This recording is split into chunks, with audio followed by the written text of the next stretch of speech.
ma'am. Here's the document that needed from the assessment. Okay, ma'am, thank you. Good morning, everyone. My name is Rica Meiji Hecto. I am an accredited competency assessor for animal production and C2. So, I would like to acknowledge the presence of Miss Christine Casil, our processing officers, and Miss Girly Bada for Assessment Center Manager, and also Miss Gia Hilos, our representative from TESDA Provincial Office. You do not have to worry about their presence. They are here to oversee the conduct of competency assessment and to check if the conduct is in accordance with the prescribed competency assessment methodology and procedure. They will not assess you. Before I start, let me first check the attendance. Please present to me your admission slip once your name is called. Miss Mary Rose Nova. Okay, thank you. And Miss Chini Saldoa. Thank you. I have here with me your accomplished self-assessment guide. This is an indication that you know and can perform all the units of competency enumerated in these qualifications. Today, I am going to administer competency assessment for animal production NC2. It is the qualification level with composed of basic, common, and core. For our core competency, we do have a maintain poultry house, brood and grow chicks, perform pre-lay and lay activities, trim breed. Tasks to be performed. Perform preparatory activities, transfer laying in laying house, employ lighting program, apply feeding activities, perform health care, perform harvesting and post-laying activities such as egg collection and record keeping, and lastly, proper use of tools, materials, and equipment. We will collect evidence through demonstration, oral questioning, and written tests.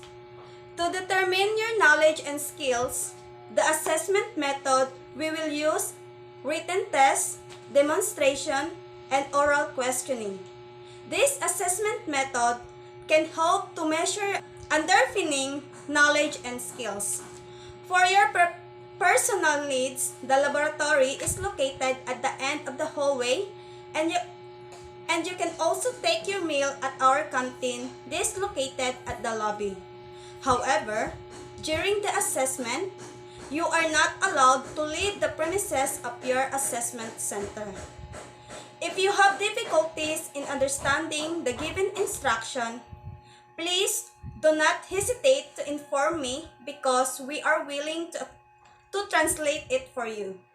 Also, during written examination, if you have the dilemma in writing down your answers, don't be shy because we can accept your answer verbally. If you have concern, questions, and if there's a need for you to clarify matter concerning the assessment, you may raise your hands because I am more than willing to assist you. But once the assessment has started, please refrain from asking questions. It is no longer allowed. In the same token, during the assessment, if you have the physicals or any form of difficulties, do not hesitate to call my attention so that we can address it immediately. In case you have any questions regarding the assessment results, you have the right to appeal. You can submit your appeal to the TESDA Provincial Office where the assessment center assessor are credited. For the issuance of national certificates, the AC manager shall inform you, or you can claim your national certificate within 5 working days after the assessments. After the assessment and found you're not yet competent, don't worry about it because we can assess you anytime at your own convenience. In case the reassessment is full qualification, you can have undergo the whole assessment process.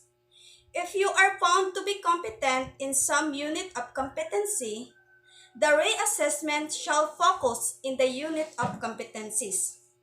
Where you were found to be not yet competent, also, if you failed two consecutive assessment, you will advise to undergo a refresher course before applying for reassessment. During the actual assessment, please observe safety as you perform the different tasks measured to check on your electrical equipment before plugging it. Avoid pulling the cord as you unplug the equipment. Observe proper body mechanics when lifting heavy equipment to avoid back injuries. In case of accident, please call my attention immediately so that we can provide you with first aid, and should the need arise, our first aid cabinet located on the right side of our laundry workshop. With regards to the result of your assessment, we observe strict confidentiality. This is to ensure your integrity. The result is only made available to authorized personnel and to the institution where you have your actual training. In relation to this assessment, package is kept in a secured place to guarantee the integrity of the assessment package. Elude about, may I ask all the candidates to refrain from giving away any form of information that took place during the assessment process. Do you have any questions or clarifications?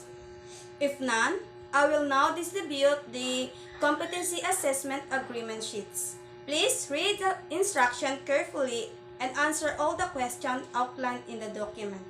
Can Mary Rose Nova and Chini Saldua. If you need assistance, I will be more than willing to assist you. Okay, candidates, I will collect competency assessment agreement sheets. Thank you. Thank you. I will give you your assigned number. Candidate number 1, Mary Rose Nova. And candidate number 2, Chini Saldua.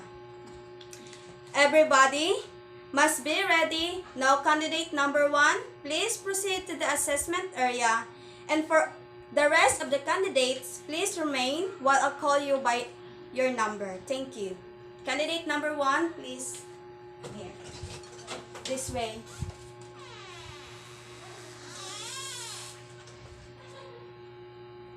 Candidate number 2, Chini Saldua.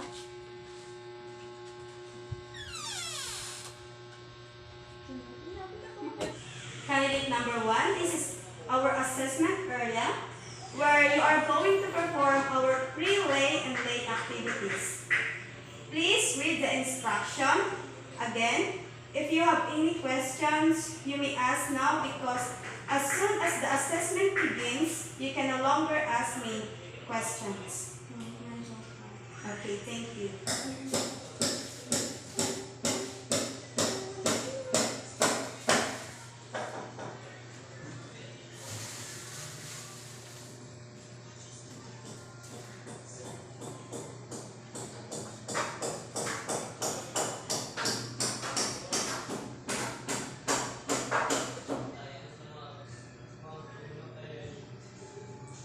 Okay, time is up. Let me see your output.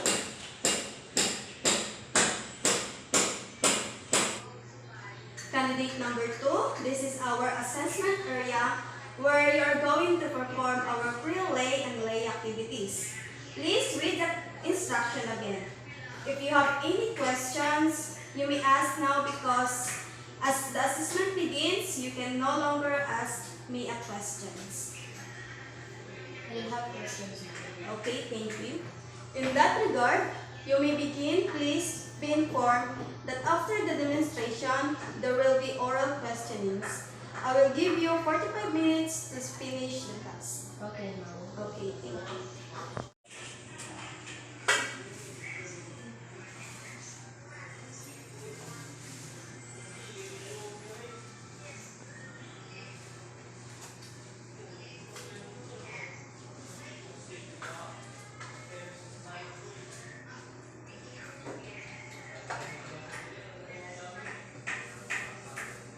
Okay, time is up. Let me see your output. Okay. Candidate number 1. Why is it important to know the following equipment, tools, materials needed in the poultry farm? Why does the following equipment, tools, and materials needed to be used properly? It is important to identify the following tools, materials, and equipment in a poultry farm because tools and ideal tools, materials, and equipment could be used in order for the work to be easier and faster. Also, it is helpful to maneuver the following equipment and tools easily without having a hard time for the workers. Okay, thank you. How do you feel about the assessment? I'm more confident about answering the written test and also the demonstration, while during the oral questioning um, I was a bit nervous because the pressure is higher. Okay, thank you. My observations coincide with your opinion in needed competence in performing those different skills for animal poultry production and situ. In my opinion, you are indeed competent in performing the different skills for animal production, poultry, and situ. However, I have noticed that you did not observe proper body mechanics and handling egg during egg collections. Furthermore, you were not competent in answering the questions during our oral questionings. Nevertheless, you were able to answer all the questions correctly, and the result of the written test show that you are knowledgeable enough about animal poultry productions and situ. In this manner, I would like to congratulate you for a job well done. I found out that you are already competent. Please sign, please sign the competency assessment results in the summary. Okay, thank you. For the issuance of national certificate, the AC manager shall inform you, or you can claim the national certificate within 5 days after the assessments.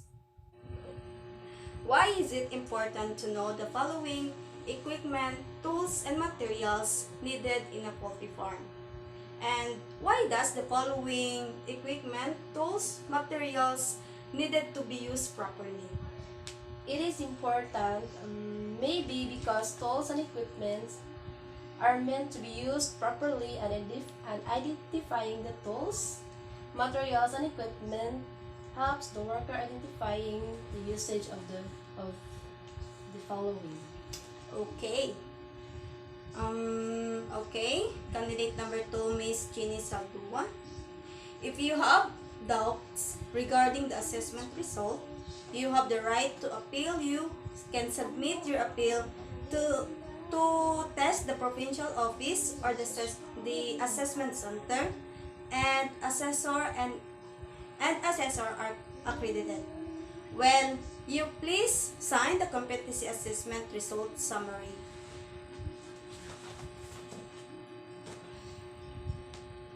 Okay, thank you. Do you have any question, Miss Saldua? No, ma'am. Thank you very much.